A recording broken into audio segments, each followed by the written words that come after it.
Now I have to say these colors were a last minute choice, and I am more than happy that I decided to use them.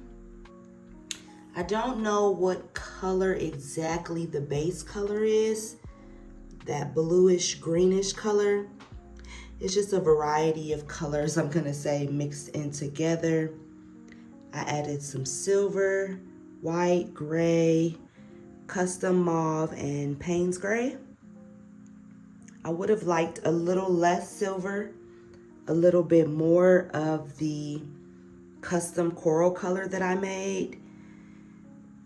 But wow, this color combination is absolutely beautiful. I'm gonna try it again in a straight pour form. I feel like that would be just absolutely stunning. And I cannot wait to see how this one dries.